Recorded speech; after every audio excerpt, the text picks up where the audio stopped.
ರಾಜ್ಯದ 39 ಸಂಘಟನಾತ್ಮಕ ಜಿಲ್ಲೆಗಳ ಪೈಕಿ 23 ಜಿಲ್ಲಾಧ್ಯಕ್ಷರ ಆಯ್ಕೆಯಾಗಿದೆ. ನೂತನವಾಗಿ ಆಯ್ಕೆಯಾದಂಥ ಎಲ್ಲ ಜಿಲ್ಲಾಧ್ಯಕ್ಷರಿಗೆ ರಾಜ್ಯ ಭಾರತೀಯ ಜನತಾ ಪಾರ್ಟಿಯ ತಂಡದ ಪರವಾಗಿ ಈ ಸಂದರ್ಭದಲ್ಲಿ ನಾನು ಶುಭವನ್ನು ಕೋರ್ತೀನಿ. ಮುಂದಿನ ದಿನಗಳಲ್ಲಿ ಸಂಘಟನಾತ್ಮಕವಾಗಿ ಎಲ್ಲ ಕಾರ್ಯಕರ್ತರನ್ನ ಜೊತೆಯಲ್ಲಿ ತೆಗೆದುಕೊಂಡು ಬಲಿಷ್ಠವಾಗಿ ಪಕ್ಷವನ್ನು ಕಟ್ಟುವ ನಿಟ್ಟಿನಲ್ಲಿ ಎಲ್ಲರೂ ಕೆಲಸ ಮಾಡೋಣ ಅಂತೇಳಿ ಹೇಳಿ ಈ ಸಂದರ್ಭದಲ್ಲಿ ಅವರಿಗೆ ಶುಭವನ್ನು ಕೋರಲಿಕ್ಕೆ ಇಷ್ಟಪಡ್ತೀನಿ.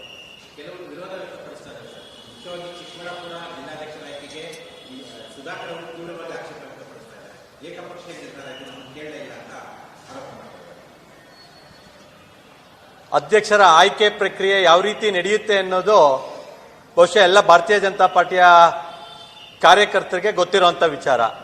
ಹೊಸದಾಗಿ ಪಕ್ಷವನ್ನು ಕಳೆದ 4-5 ವರ್ಷದಲ್ಲಿ ಸೇರಿರುವಂಥ ಕಾರ್ಯಕರ್ತರಿರ್ಬೋದು, ಮುಖಂಡರಿರ್ಬೋದು, ನಾಯಕರುಗಳಿರ್ಬೋದು, ಅವರಿಗೆ ಪ್ರಕ್ರಿಯೆ ಬಗ್ಗೆ ವಿಚಾರಗಳ ಕೊರತೆ ಇರುತ್ತೆ ಅಂತ ನಾನು ನಿನ್ನೆ ನೋಡಿದಂಥ ಸಂದರ್ಭದಲ್ಲಿ ಭಾವಿಸಿದ್ದೀನಿ. ಸುಧಾಕರ್ ಅವರ ಮಾತುಗಳನ್ನ ಸೂಕ್ಷ್ಮವಾಗಿ ಗಮನಿಸಿ ರಾಜ್ಯದ ಪ್ರಮುಖರು ಅವ್ರಿಗೆ ಕರೆದಿ ಮಾತನಾಡುವಂಥ ಅವಶ್ಯಕತೆ ಇದೆ ಅಂತ ನನಗನ್ಸಿದೆ. ಕಾರಣ ಇವತ್ತಿಗೆ ಒಂದು 5 ವರ್ಷ ಆಗಿದೆ ಅವರು ಭಾರತೀಯ ಜನತಾ ಪಾರ್ಟಿಗೆ ಸೇರಿ.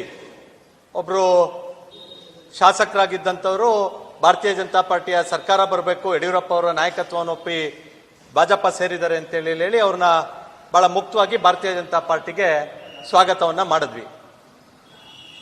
ಬಂದು 5 ವರ್ಷದಲ್ಲಿ ಅವರಿಗೆ ಒಂದು ನ್ಯಾಷನಲ್ ಪಾರ್ಟಿಯಾಗಿ 3 ಬಿಫಾಮ್ ಅನ್ನ ಭಾರತೀಯ ಜನತಾ ಪಾರ್ಟಿ ಕೊಟ್ಟಿದೆ.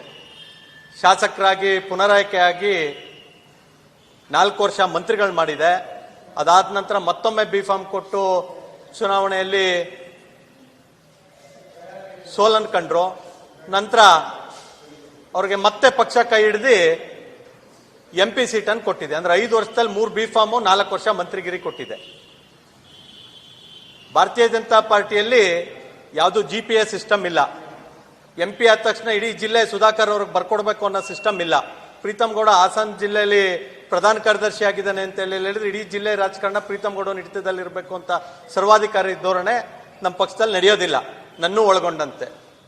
ಹಾಗಾಗಿ ಸುಧಾಕರ್ ಅವರು ಪಾರ್ಟಿ ಸಿಸ್ಟಮ್ ಅನ್ನ ಅರ್ಥ ಮಾಡ್ಕೋಬೇಕು. ಇದು ಕಾರ್ಪೊರೇಟ್ ಸಿಸ್ಟಮ್ ಅಲ್ಲ, ಇದು party system, cadre based party. ಇದು ಅವ್ರಿಗೆ ಮಾಹಿತಿ ಕೊರತೆ ಇದೆ ಮತ್ತು ಬಹಳ ಎಲ್ಲ ಗೊತ್ತಿದೆ ಅಂತೇಳಿ ಭಾವಿಸಿ ದೊಡ್ಡ ದೊಡ್ಡ ಮಾತನ್ನ ಆಡಬಾರ್ದು ಮಾಧ್ಯಮದ ಮುಂದೆ. ಅವರು ಕೇವಲ ಪಾರ್ಟಿಗೆ ಬಂದು 5 ವರ್ಷ ಆಗಿದೆ, ಅದ್ರಲ್ಲಿ 4 ವರ್ಷ ಮಂತ್ರಿ ಮಾಡಿದ್ದಾರೆ ಪಕ್ಷ ಮತ್ತು ಹಿರಿಯರು. ಅದ್ರ ಜೊತೆಯಾಗಿ ಸೋತಂತವ್ರನ್ನ MP ಕೊಟ್ಟಿದೆ. ನಾನು ಸೋತಿದ್ದೆ. ನಾನು ಪಕ್ಷದ ಸಾಮಾನ್ಯ ಕಾರ್ಯಕರ್ತನಾಗಿ ಬೆಳೆದು ಇವತ್ತು ಶಾಸಕನಾಗಿ ಒಂದು ಬಾರಿ ಅವಕಾಶ ಕೊಟ್ಟಿತ್ತು, 2ನೇ ಬಾರಿಗೆ ಜನ ಬೇರೆಯವ್ರಿಗೆ ಅವಕಾಶ ಮಾಡಿಕೊಟ್ಟಿದ್ದಾರೆ. ನಾನು ಸಮಾಧಾನವಾಗಿದ್ದೆ. ಆದ್ರೂ ಸೋತಂತವ್ರಿಗೆ ಸಮಾಧಾನ ಇಲ್ಲದೆ MP ಟಿಕೆಟು ತಗೊಂಡು MP ಆಗಿ ಅವರು ಸ್ವಲ್ಪ ಪಿಕ್ಚರ್ ಲೈನಲ್ಲಿ ಜಾಸ್ತಿ ಇರೋದ್ರಿಂದ ಫಾಸ್ಟ್ ಆಗಿ ಎಲ್ಲ ಆಗ್ಬೇಕು ಅಂತ ಆಗುತ್ತೆ. MLA ಆದ್ರು, ಮಂತ್ರಿ ಆದ್ಮೇಲೆ ನೆಕ್ಸ್ಟ್ ರಾಜ್ಯಾಧ್ಯಕ್ಷ ಆಗ್ಬೇಕು ಅಂತಿತ್ತೇನೋ ಅಥವಾ ಮುಖ್ಯಮಂತ್ರಿ ಆಗ್ಬೇಕು ಅಂತಿತ್ತೇನೋ ನನಗೆ ಗೊತ್ತಿಲ್ಲ. ಅವ್ರು ಏನೇ ಇರಲಿ ಪಕ್ಷ ಅವರಿಗೆ ಜೊತೆಗೆ ತಗೊಂಡು ಹೋಗುವಂತ ಕೆಲಸ ಮಾಡುತ್ತೆ. ಆದ್ರೆ ಅರ್ಜೆಂಟಿಗೆ ಏನಾರು ಆಗ್ಬೇಕು ಅಂತ ಹೇಳಿದ್ರೆ ಇದು ಒಂದು ಡೆಮೊಕ್ರೆಟಿಕ್ ಪಾರ್ಟಿ ಮತ್ತು ಕೇಡರ್ ಬೇಸ್ಡ್ ಪಾರ್ಟಿ. ಯಡಿಯೂರಪ್ಪ ಸಾಹೇಬ್ರಂತ, ಅನಂತಕುಮಾರ್ ಸಾಹೇಬ್ರಂತವರು ಅನೇಕ ಹಿರಿಯರ ಪರಿಶ್ರಮದಿಂದ ಪಕ್ಷವನ್ನು ಕಟ್ಟಿದ್ದೀವಿ. ಹಾಗಾಗಿ ನಾನಾಗ್ಲಿ ಸುಧಾಕರ್ ಅವರಾಗ್ಲಿ ಒಬ್ರು ಸಾಮಾನ್ಯ ಕಾರ್ಯಕರ್ತರಾಗಿರ್ಬೇಕು. ಚಿಕ್ಕಬಳ್ಳಾಪುರ, ಕೋಲಾರ ಮತ್ತೆ ಬೆಂಗಳೂರು ಗ್ರಾಮಾಂತರ 3 ಜಿಲ್ಲೆಯಲ್ಲಿ ಬರಲಿ, ಪಕ್ಷ ಕಟ್ಟಲಿ, ಇವೆಲ್ಲ ಅಹಮ್ಮಿನ ಮಾತುಗಳನ್ನ ಬಿಡಬೇಕು. ಇವ್ರನ್ನೇ ಮಂತ್ರಿ ಮಾಡಿ ಇವ್ರನ್ನೇ ಚಿಕ್ಕಬಳ್ಳಾಪುರ ಜಿಲ್ಲೆ ಕೊಟ್ಟಿದ್ವಿ, ಅವರೇ ಗೆಲ್ಲಿಲ್ಲ ಪಾಪ. ಅಂದ್ರೆ ಇವರು ವಿಜೇಂದ್ರ ಅವರು ಬಂದು ಪಕ್ಷ ಕಟ್ಟಲಿ ಅಂತೇಳಿ ಮಾತನಾಡೋದು ದುರಂಕಾರದ ಮಾತಿದೆಯಲ್ಲ, ಅದನ್ನ ನಿಲ್ಲಿಸಬೇಕು. ಯಡಿಯೂರಪ್ಪ ಸಾಹೇಬರು ನಮ್ಮ ನಾಯಕರು, ಭಾರತೀಯ ಜನತಾ ಪಾರ್ಟಿಯನ್ನು ಕಟ್ಟಿರೋ ಅಂಥವ್ರು, ಅವ್ರ ಬಗ್ಗೆ ಮಾತನಾಡಬೇಕಾದ್ರಾಗ್ಲಿ, ವಿಜೇಂದ್ರ ಅವರು ಒಬ್ಬ ವ್ಯಕ್ತಿ ಅಲ್ಲ, ನಮ್ಮ ರಾಜ್ಯದ ಅಧ್ಯಕ್ಷರು. ಆ ಅಧ್ಯಕ್ಷ ಸ್ಥಾನಕ್ಕೆ ಗೌರವ ಕೊಟ್ಟು ಮಾತನಾಡೋ ಅಂಥದ್ದನ್ನ ಕಲಿಬೇಕು. ಅವರು ಅದು ಬಿಚ್ಚಿಡ್ತೀನಿ ಇದು ಬಿಚ್ಚಿಡ್ತೀನಿ ಅಂತೇಳಿ ಮಾತನಾಡೋದನ್ನ ಕಾರ್ಯಕರ್ತರು ಗಮನಿಸಿದ್ದಾರೆ. ಬೇರೆಯವ್ರದ್ದೇನು ಬಿಚ್ಚಿಡೋದು ಬೇಡ, ಇವ್ರದ್ದೇನಾದ್ರು ಬಿಚ್ಚಿದ್ರೆ ಅದನ್ನ ಮುಚ್ಕೊಬಿಟ್ರೆ ಸಾಕು. ಬೇರೆಯವ್ರ ಬಗ್ಗೆ ಯಾವುದನ್ನು ಬಿಚ್ಚಿಡೋದು ಬೇಡ. ಮತ್ತೆ ಏನು ಮಾತಿನ ಶೈಲಿ ಇದೆ ಅದನ್ನ ಮಿಸ್ಟರ್ ಸುಧಾಕರ್, ನೀವು ಡಾಕ್ಟರ್ ಸುಧಾಕರ್ ಆಗಿರ್ಬೋದು, ಗಂಭೀರವಾಗಿ ನಡ್ಕೊಂಡು ಪಕ್ಷದ ಚೌಕಟ್ಟಿನೊಳಗಿರಬೇಕು ಅಂತ ಹೇಳಿ ನಾನು ಕಾರ್ಯಕರ್ತರ ಪರವಾಗಿ ಮನವಿ ಮಾಡ್ತೀನಿ. ಕಾರಣ ನೀವು ಬಂದಿಲ್ಲಿ ಕಾರ್ಪೊರೇಟ್ ಸ್ಟೈಲಲ್ಲಿ ಬಂದು 4 ವರ್ಷ ಅಧಿಕಾರ ಅನುಭವಿಸಿ ನೀವು ಹೇಳ್ದಂಗಾದ್ರೆ ಸಂತೋಷ.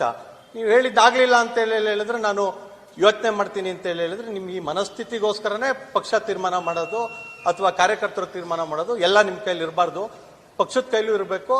ನೀವು ಒಬ್ರು ಪಕ್ಷದ ಸದಸ್ಯರಾಗಿ ನಾಳೆ ಮತ್ತೆ MP ಆಗಿದ್ದೀರಿ, ಮತ್ತೆ MP ಆಗ್ತಿರೋ, ಶಾಸಕರಾಗ್ತಿರೋ, ಪಕ್ಷ ನಿಮ್ಗೆ ಸಹಕಾರ ಕೊಡುತ್ತೆ. ಆದ್ರೆ ಇಡೀ ಪಕ್ಷನೇ ನೀವು ಹೇಳ್ದಂಗೆ ಕೇಳಬೇಕು ಅನ್ನೋ ಮನಸ್ಥಿತಿಯಿಂದ ದಯಮಾಡಿ ಹೊರಗೆ ಬನ್ನಿ. ನೀವು ಕೂಡ ನಮ್ಮಂಗೆ ಒಬ್ರು ಸಾಮಾನ್ಯ ಕಾರ್ಯಕರ್ತರು, ಏನು ಇಲ್ದೇ ಇರೋ ಕಡೆ ಗೆದ್ದಿದ್ದೀವಿ ಅಂತೇಳಿ ಹೇಳಿದ್ರು. ಮಸಾಲೆ ಜಯರಾಮ್ ಅವರು ತುರುವೇಕೆರೆಯಲ್ಲಿ ಗೆದ್ದಿದ್ದಾರೆ, ಪ್ರೀತಮ್ ಗೌಡನು ಗೆದ್ದಿದ್ದ. ಈಗ 23ರಲ್ಲಿ ನಿಮ್ಮ ಚುನಾವಣಾ ಪ್ರಣಾಳಿಕೆ ಸಮಿತಿ ಅಧ್ಯಕ್ಷನ್ ಮಾಡಿದ್ವಿ. ನಿಮ್ಮ ಪ್ರಣಾಳಿಕೆಯಿಂದನೇ BJP 66 ಬಂದಿರೋದು. ನಿಮ್ಗೆಲ್ಲ ಅವಕಾಶನೂ ಕೊಟ್ಟಿದೆ, ಅವಕಾಶ ಕೊಟ್ಟಾಗ ಮಾಡೋಕ್ಕಾಗಿಲ್ಲ. ಈಗ ಬೇರೆಯವ್ರಿಗೆ ಕೊಟ್ಟಾಗ ಸಹಕಾರ ಕೊಡಬೇಕು. ದಯಮಾಡಿ ನಿಮ್ಮ ಸಹಕಾರದಿಂದ ಮತ್ತು ನಿಮ್ಮಂತ 10 ಜನರ ನಾಯಕರ ಸಹಕಾರದಿಂದ ಚಿಕ್ಕಬಳ್ಳಾಪುರ, ಕೋಲಾರ ಮತ್ತು ಬೆಂಗಳೂರು ಗ್ರಾಮಾಂತರದಲ್ಲಿ ಪಕ್ಷವನ್ನ ಗಟ್ಟಿಯಾಗಿ ಬೆಳೆಸುವಂತ ಕೆಲಸವನ್ನ ಸನ್ಮಾನ್ಯ ರಾಜ್ಯಾಧ್ಯಕ್ಷರಾದ ವಿಜೇಂದ್ರ ಅವರ ನೇತೃತ್ವದಲ್ಲಿ ಮಾಡ್ತೀವಿ. ನಿಮ್ಮ ಸಹಕಾರ ಕೂಡ ಬೇಕಾಗಿರುತ್ತೆ. ಆದ್ರೂ ನಿಮ್ಮಿಂದಾನೇ ಬೆಳಕರಿಯುತ್ತೆ ಅನ್ನೋ ಭ್ರಮೆಯಿಂದ ಹೊರಗೆ ಬರಬೇಕು ಅಂತ ಹೇಳಿ ನಾನು ಅವರಲ್ಲಿ ಮನವಿಯನ್ನು ಮಾಡ್ತೀನಿ.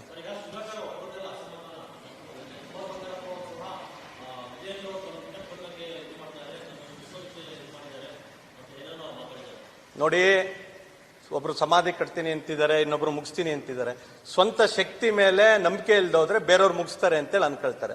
ನನ್ನ ಶಕ್ತಿ ಮೇಲೆ ನನಗೆ ನಂಬಿಕೆ ಇದ್ರೆ ಬೇರೆಯವ್ರು ಮುಗ್ಸಕ್ ಬಂದ್ರೆ ನಾನು ಉಳ್ಕೊಳ್ಳೋದೇ ರಾಜಕಾರಣ. ಆ ಕಲೆ ಗೊತ್ತಿದ್ರೆ ರಾಜಕಾರಣದಲ್ಲಿ ಇರಬೇಕು, ಇಲ್ಲ ಅಂತ ಹೇಳಿದ್ರೆ ಮನೇಲಿರ್ಬೇಕು. ನನ್ನ ರಾಜಕಾರಣ ಮಾಡುವಂತ ಬಂದು ಯಾರು ಹೇಳಿದಾರ? ನಾನು ಸೇವೆ ಮಾಡಬೇಕು, ಜನರ ಸೇವೆ ಮಾಡಬೇಕು, ಸಮಾಜಕ್ಕೆ ಕೆಲಸ ಮಾಡಬೇಕು ಅಂತೇಳಿ ಬಂದಿದ್ದೀನಿ. ಅದ್ರ ನಡುವೆ ಎಲ್ಲಾ ರೀತಿಯಾದಂತ ಸಂಘರ್ಷಗಳಿರುತ್ತೆ. ಆ ಸಂಘರ್ಷವನ್ನ ಮೀರಿ ಪಕ್ಷದಲ್ಲಿ ಉಳಿದಿ ಪಕ್ಷವನ್ನ ಕಟ್ಟಿ ಜನರ ಪ್ರೀತಿಯನ್ನು ಗೆಲ್ಲೋದೇ ರಾಜಕಾರಣ. ಆ ರಾಜಕಾರಣ ಎಲ್ಲರಿಗೂ ಗೊತ್ತಿದೆ. ಬಹಳ ಇನ್ನೋಸೆಂಟ್ ಆಗಿ ಮಾತನಾಡೋದು ಬೇಡ. ಅವ್ರವ್ರ ರಾಜಕಾರಣ ಅವ್ರು ಮಾಡಿದ್ದಾರೆ. ಟಿಕೆಟ್ ಕೊಟ್ರೆ ಪಾರ್ಟಿ ಒಳ್ಳೇದು, ನಾನು ಹೇಳಿದವ್ರು ಜಿಲ್ಲಾಧ್ಯಕ್ಷ ಮಾಡೋರು ಪಾರ್ಟಿ ಒಳ್ಳೇದು, ಇಲ್ಲಾಂದ್ರೆ ಪಾರ್ಟಿ ಒಳ್ಳೇದಿಲ್ಲ ಅಂದ್ರೆ ಎಲ್ಲಾ ಟೈಮಲ್ಲೂ ಒಳ್ಳೇದಾಗಕ್ಕಲ್ಲ. ಕೆಲವು ಟೈಮು ತಂದೆ ತಾಯಿಗಳೇ ಮಕ್ಳಿಗೆ ಏನಾದ್ರು ಹೇಳ್ಬೇಕಾದ್ರೆ ಒಂದು ಮೊಬೈಲ್ ಕೊಡ್ಸೋರು ಲ್ಯಾಪ್ಟಾಪ್ ಕೊಡಿಸ್ಬೇಕಾದ್ರೆ ಮುಂದಿನ ಸಲ ಕೊಡ್ಸೋಣ ಅಂತಾರೆ. ಯಾಕಂದ್ರೆ ಎಲ್ಲಾ ಕೊಡ್ಸೋರು ಹೇಳಿದ ಮಾತು ಕೇಳಲ್ಲ ಅಂತ ಹೇಳಿ ಹಂಗಿದೆಲ್ಲ ಟೆಸ್ಟಿಂಗ್ ಪೀರಿಯಡ್ ಇರುತ್ತೆ. ನಾಳೆ ನಾನಿವತ್ತು ಜನರಲ್ ಸೆಕ್ರೆಟರಿ ಇದ್ದೀನಿ, ನಾಳೆ ಯಾವ್ದೋ ಕಾರಣಕ್ಕೆ ನಾನು ಜನರಲ್ ಸೆಕ್ರೆಟರಿ ಬೇಡಪ್ಪ ನಿಂಗೆ ಬೇರೆಯವ್ರಿಗೆ ಅವಕಾಶ ಕೊಡಬೇಕು ಅಂತ ಹೇಳಿದ್ರೆ ವಿಲ ಅಂತ ಸುಧಾಕರ್ ಅವ್ರಂಗೆ ಹಪಾಪಿತನ ಮಾಡಕ್ಕಾಗತ್ತಾ? ಸಮಾಧಾನವಾಗಿರ್ಬೇಕು. ರಾಜಕಾರಣದಲ್ಲಿ ಅತ್ಯಂತ ಅವಶ್ಯಕವಾಗಿರುವಂತ ವಿಚಾರ ಯಾವ್ದಾರ ಇದ್ರೆ ಅದು ಸಮಾಧಾನ. ಆ ಸಮಾಧಾನ ಸುಧಾಕರ್ ಅವ್ರಿಗಿರ್ಲಿ. ಇದು ಯಾವುದು ಮೂವಿ ಅಲ್ಲ. ರಾತ್ರೋರಾತ್ರಿ MLA ಆದ್ರು, ಮಂತ್ರಿ ಆದ್ರು, ಅದಾದ್ಮೇಲೆ ಮತ್ತೆ ಎಲೆಕ್ಷನ್ ನಲ್ಲಿ ಇವ್ರಿಗೆ ಜಿಲ್ಲೆ ಪೂರ್ತಿ ಕೊಟ್ಟಂತ ಸಂದರ್ಭದಲ್ಲೂ ಒಂದೇ ಒಂದು ಸೀಟು ಗೆಲ್ಸ್ಕೊಳಕ್ಕಾಗಿಲ್ಲ. ಈಗ ವಿಜೇಂದ್ರ ಅವರ ಶಕ್ತಿ ಬಗ್ಗೆ ಮಾತನಾಡ್ತಾರೆ. Too early. ನಿಮ್ಮನ್ನು ಸೇರಿದಂತೆ ಎಲ್ಲರೂ ಸೇರಿ ಪಕ್ಷ ಕಟ್ಟೋಣ, ಒಟ್ಟಿಗೆ ಕೆಲಸ ಮಾಡೋಣ.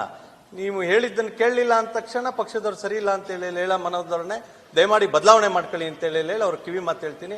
ಅವ್ರ ಮಾತೆತ್ತಿದ್ರು ದೊಡ್ಡವ್ರ ಹೆಸರು ಹೇಳ್ತಾರೆ. ಸನ್ಮಾನ್ಯ ನಡ್ಡಾಜಿಯವರು, ಸನ್ಮಾನ್ಯ ಸಂತೋಷ್ ಜಿ ಅವರು, ಗೃಹ ಸಚಿವರು ಮತ್ತು ಪ್ರಧಾನಮಂತ್ರಿಗಳು ಸಮ್ಮುಖದಲ್ಲಿ ಆಯ್ಕೆ ಮಾಡಿ ವಿಜೇಂದ್ರ ಅವ್ರನ್ನ ರಾಜ್ಯಾಧ್ಯಕ್ಷರು ಮಾಡಿರೋದು. ಹಾಗಾಗಿ ಅವ್ರಿಗೆ ಗೌರವ ಕೊಡ್ತೀನಿ ಅಂತೇಳಿ ಹೇಳಿದ್ರೆ ವಿಜೇಂದ್ರ ಅವ್ರ ನಾಯಕತ್ವವನ್ನು ಒಪ್ಕೊಂಡು ಪಕ್ಷದಲ್ಲಿ ಕೆಲಸ ಮಾಡುವಂತದ್ದಾಗ್ಲಿ ಅಂತೇಳಿ ಹೇಳಿ ಅವರಲ್ಲಿ ವಿನಂತಿ ಮಾಡ್ತೀನಿ. ಅವರು ಕೂಡ ಶಾಸಕರಾಗಿ ಒಳ್ಳೆ ಕೆಲಸವನ್ನು ಮಾಡಿದ್ರು. ಅವರಿಗೆ ಪಕ್ಷದಲ್ಲೂ ಕೂಡ ಭವಿಷ್ಯ ಇದೆ ಅನ್ನೋ ಕಾರಣಕ್ಕೆ MP ಸೀಟ್ ಕೊಟ್ಟಿರೋದು. ಮತ್ತೊಮ್ಮೆ ಪುನರುಚ್ಚಾರ ಮಾಡ್ತಿದ್ದೀನಿ. ಹಾಗಾಗಿ ಸಮಾಧಾನದಿಂದ ಇರಬೇಕು ಅಂತ ಹೇಳಿ ನಿಮ್ಗಳ ಮೂಲಕ ವಿನಂತಿಯನ್ನು ಮಾಡ್ತೀನಿ ಕಾರ್ಯಕರ್ತರ ಪರವಾಗಿ.